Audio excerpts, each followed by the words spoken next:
Salam berjumpa kembali, Bapak Ibu, saudara-saudari, teman-teman sekalian, sahabat-sahabatku yang terkasih dalam Tuhan.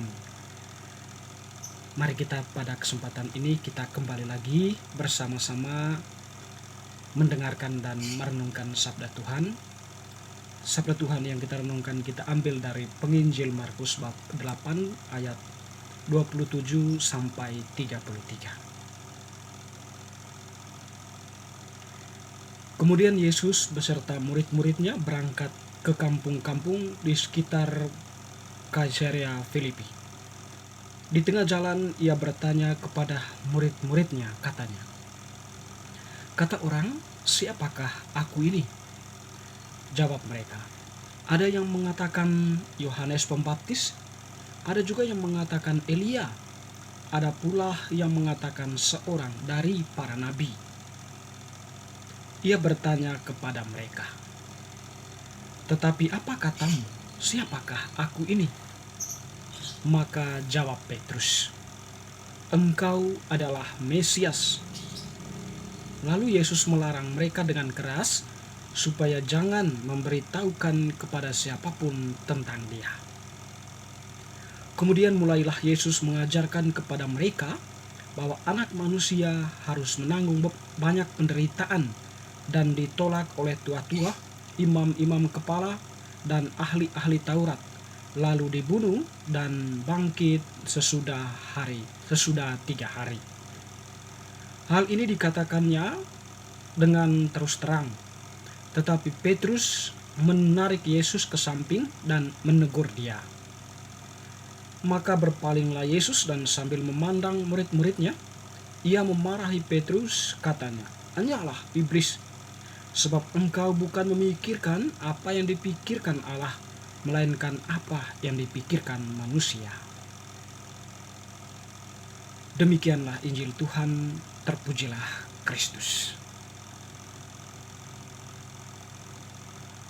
Bapak, Ibu, saudara-saudari, teman-teman sekalian, sahabat-sahabatku, bacaan yang telah kita dengarkan tadi menampilkan kepada kita suatu pertanyaan reflektif yang disampaikan oleh Yesus kepada para muridnya. Pertama-tama pertanyaan itu ditunjukkan bagaimana penilaian orang terhadap Yesus. Lalu kemudian pertanyaan itu disampaikan langsung kepada para muridnya. Pertanyaan pertama, Yesus mengatakan bahwa, "Kata orang, siapakah ini?"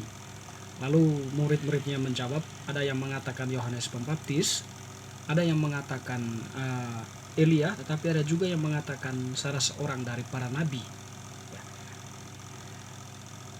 Apa yang disampaikan oleh para murid ini atau jawaban para murid ini pada pertanyaan pertama Yesus tentu berdasarkan apa yang didengarnya atau berdasarkan apa yang telah mereka dengarkan dari banyak orang yang mengikuti Yesus atau yang menyaksikan apa yang telah dilakukan oleh Yesus, mujizat-mujizatnya, dan juga yang paling penting adalah ajarannya yang penuh wibawa yang disampaikan kepada para pendengarnya, menyentuh hati para pendengarnya. Itu tidak seperti para pengajar mereka yang lain, mungkin seperti ahli-ahli Taurat ataupun orang-orang Farisi.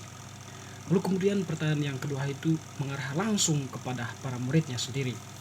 "Menurut kamu, siapakah aku ini?" Disinilah Petrus kemudian memberikan suatu jawaban, "Engkau adalah Mesias."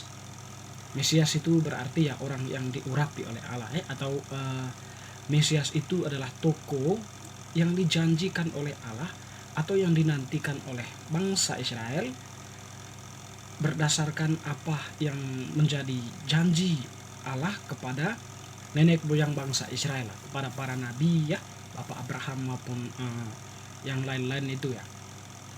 Di sini teman-teman yang terkasih, sahabat-sahabatku, jawaban Petrus semacam mengiyakan atau diiyakan oleh Yesus, bahwa jawabannya itu adalah tepat, bahwa Yesus itu adalah Mesias yang dijanjikan Allah itu. Tentu di sini bahwa jawaban Petrus itu sudah memberikan suatu pengakuan yang sangat dalam, atau yang lahir dari hatinya. Dalam penginjil lain, Yesus menjawab, "Bukan engkau sendiri yang mengatakan, tetapi Allah lah yang mengatakannya itu kepadamu tentang aku. Artinya di sini bahwa Petrus tidak hanya sekedar mengungkapkan kata-kata verbal ya, tetapi lahir dari hatinya berdasarkan perjumpaannya bersama Yesus. Meskipun itu kemudian tidak bertahan lama ya. Pengakuan Petrus itu digodai, atau pengakuan Petrus itu kemudian menjadi sebuah yang samar-samar ketika Yesus menyampaikan kepada para muridnya akan penderitaan yang dia alami. Di mana di sini Petrus langsung menarik Yesus ke sampingnya. Artinya di sini Petrus tidak menyetujui apa yang dikatakan oleh Yesus itu. Mungkin menurut Petrus atau bagi Petrus, Mesias itu tidak bisa menderita, atau Mesias itu ya super kuat atau tidak bisa mengalahkan banyak orang, tidak bisa mati atau tidak bisa ditangkap lalu dibunuh oleh orang.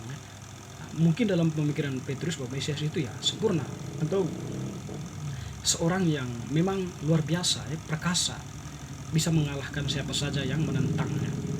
Tetapi Yesus memberikan penilaian bahwa apa yang dipikirkan oleh Petrus itu sebenarnya adalah pikiran manusiawi ya, bukan apa yang menjadi pikiran Allah.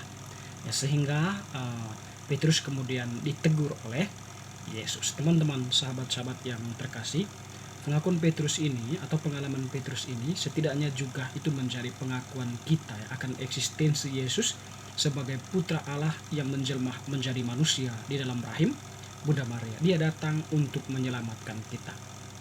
Kita tidak hanya sebatas mengakui Yesus itu sebagai putra Allah atau penyelamat kita, tetapi kita juga harus berani mengikuti, melaksanakan apa yang menjadi kehendaknya. Rela untuk mengorbankan diri atau rela menjadi martir demi membela iman kita, atau demi Yesus yang adalah sumber hidup, sumber kebenaran hidup kita. Kita pengalaman-pengalaman para martir, kita tahu, atau santo-santa yang dibunuh oleh orang-orang yang tidak percaya kepada Yesus, pada Tuhan, itu semua adalah suatu bentuk usaha atau perjuangan ungkapan iman dari para martir itu ya, para santo-santa itu akan Yesus Kristus. Mereka tidak takut dengan pencobaan, mereka tidak takut dibunuh ya, sebagaimana yang dikatakan Yesus juga tadi di dalam Injil bahwa dia akan dibunuh. Karena para martir itu, para santo-santa atau orang-orang kudus di dalam gereja, yakin benar, percaya sekali ya bahwa Yesus itu adalah satu-satunya hidup mereka, kebenaran ya, Allah yang akan menyelamatkan mereka pada suatu saat nanti. Mereka meyakini hal itu ya, sehingga kematian mereka, kematian yang memberikan makna ilahi ya bagi imannya dan juga bagi orang-orang lain, atau bagi iman orang lain, iman kita saat ini. Kita pun begitu. Di tengah persoalan hidup, kita tetap mempertahankan apa yang menjadi iman kita. Rela mengorbankan sesuatu yang berharga demi Yesus yang kita yakini, atau juga demi sesama kita yang memang membutuhkan perjuangan kita, pengorbanan kita. Jangan seperti Petrus pada satu sisinya dia lari dari kenyataan ketika berhadapan dengan persoalan, ketika berhadapan dengan ketidakberdayaan. Tetapi jadilah seperti Petrus yang seperti pertama tadi mengakui Tuhan sebagai Mesias, lalu kemudian seperti Petrus yang walaupun dia menyangkal sang kebenaran atau menyangkal apa yang menjadi sumber kebenaran itu, tetapi kemudian dia menyesal dan kembali bangkit untuk berdiri tegak membela Yesus, membela sang kebenaran melalui ajaran-ajarannya atau melalui sikap dan tindakan-tindakan hidup kita setiap hari, baik di keluarga maupun masyarakat, tempat kerja, ataupun di mana kita berada. Teman-teman, semoga bacaan hari ini meneguhkan kita, meneguhkan iman kita, meneguhkan pengakuan kita akan Yesus sebagai Mesias, Allah Juru Selamat, penyelamat kita, dan berani untuk mengambil konsekuensi dari pilihan kita untuk mengikuti Dia. Semoga